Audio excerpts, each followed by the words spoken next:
Hello everyone and welcome back to another episode of Overcoming Graduation with Brian Drury, a show where I work to teach you everything I wished I'd known about habits to help you take control of them and start creating your dream life today. Today is another installment of The Morning Commute, where I would normally take my ride to work in the morning to share a short but powerful message with you to help you kick your day off on the right foot while I was on my drive to work. But as I said in a recent episode, as I've had some recording issues, some trouble with my recording equipment, today I'm using the quality mic to make sure that we're getting a solid recording with great audio quality so the messages can still continue to come to you. And I'm working on getting a permanent solution so you can still enjoy the clickers and the cars and the whooshing sounds as I do my morning commutes in the future.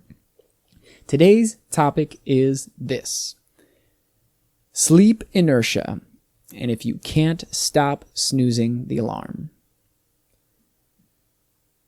Listening to audiobooks in the morning, things that are motivational, inspirational, informational, things that help you grow, reading in the morning, doing something that cultivates your mind while your brain is in that waking up, starting the day kind of phase is absolutely incredible, especially when you're not in a great mood. You see, I have been listening to audiobooks and all different types of content, consuming podcasts, videos, books, you name it, for years and years. And it's amazing how often I'm not in the mood. I don't feel like it. I'm like, I'm not going to get anything from this. I'm in such a shitty mood. I don't want to hear this right now. But I still put it on anyway. And how often I am proven wrong.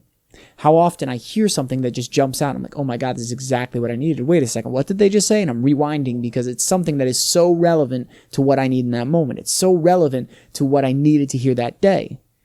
And this just happened when I was listening to the book, The 5-Second Rule. If you've been following the podcast, you know I've been talking about this a lot recently because I've been listening to it for the past probably 2 weeks or so. And there are so many valuable pieces of information. And this is by Mel Robbins. So The 5-Second Rule by Mel Robbins. And one of the most interesting and novel in terms of, I had never heard this before, pieces of information I got was about a term called sleep inertia. So Mel said, if you're constantly tired, and every time you wake up you feel groggy, and it takes you several hours to get going in the morning, it may not be that you need more sleep. In fact, you may be getting plenty of sleep, but there may be something subtle underlying it that you're not aware of that is causing this just total lack of energy. As soon as she said that, I was like, okay, I'm listening, because you're basically describing me for most of the past few years of my life, feeling tired constantly but pushing through anyway, not getting enough sleep, not maintaining the healthy routines. More recently, I've been working on that with the Morning Mastery Challenge, with the group that I'm taking through that challenge and working with through that challenge. But over the years, I just felt tired. It seemed like constantly tired, constantly pushing, constantly up, need some caffeine, need this. So what else could it be other than that I'm not getting enough sleep or I'm not getting good quality sleep? And she said it may come down to sleep inertia and the snooze button. She goes on to say that essentially we have sleep cycles. And I'm going to give you my best version of this because I listened to it once, so I don't want to butcher the numbers here. So I'm going to give you the best rendering of it that I can remember. Essentially what she said is that we have sleep cycles. So let's say we are going to sleep for 8 hours, and an average sleep cycle takes anywhere from 90 to 120 minutes.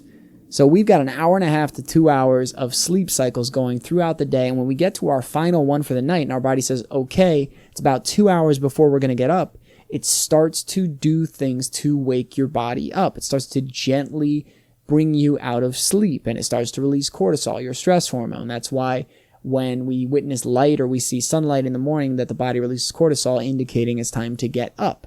So the body starts to do things and go through processes to wake you up. Now, here is the very interesting thing. I've never heard this before.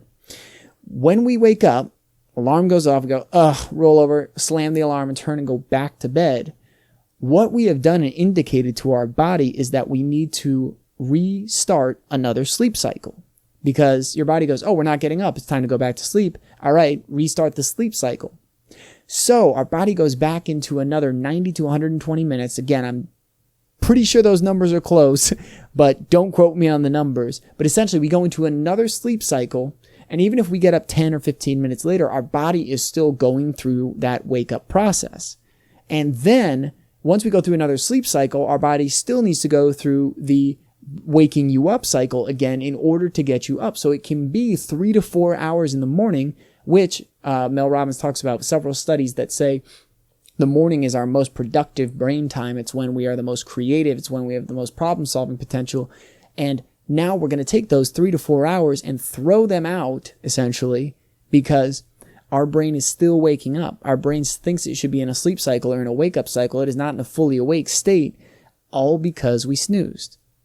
So that is a total game changer for me. And in fact, I've been afraid to hit the snooze button because I'm like, I don't want to start a new sleep cycle. Even though I'm in morning mastery and I've been doing great with that, that has been such a habit in my life that I really am working to battle it. And I'm using that new knowledge to help me fight against the old habit to create the habits I really want and to set me up to be successful throughout the day. And in that, I mean high energy, doing the things I want to do, feeling productive, feeling connected, being present with the people I'm with, being present for myself. Those are the things that I want. And so this is a way to begin creating that reality. So if you're snoozing the alarm, you're constantly tired, you may be one step away from significantly more energy in your life. And I'm working on it. I'm testing it. I'll let you guys know how it goes. But I will say, as I've been snoozing less, I definitely have more energy. Part of me thought that was just from, oh, okay, I'm up earlier, so I have more time to wake up, or I have tea before I go to work, so I'm more energized. But it also may be taking advantage of my sleep inertia, avoiding having the sleep inertia work against me, and those other factors contributing as well. So, thank you all for listening today. I love you all, and I love that you are a part of this. If you haven't already, be sure to subscribe to the podcast on iTunes or on Stitcher or Google Play. If you'd like to reach out to me directly, you can contact me at brian@overcominggraduation.com. And if you would like to schedule a 1-hour habit clarity coaching session where we're going to dive into your habits, help you understand what habits you have, what you want to change, how to do it, and how to do it immediately starting today and be most effective, you can go to overcominggraduation.com/coaching to fill in your information, fill out a questionnaire, and schedule a 1-hour free coaching session with me to determine what are the things holding you back that you may not even be aware of from changing your habits, become aware of them and how to shift them and change them in a powerful, dramatic way so that your life can start shifting today.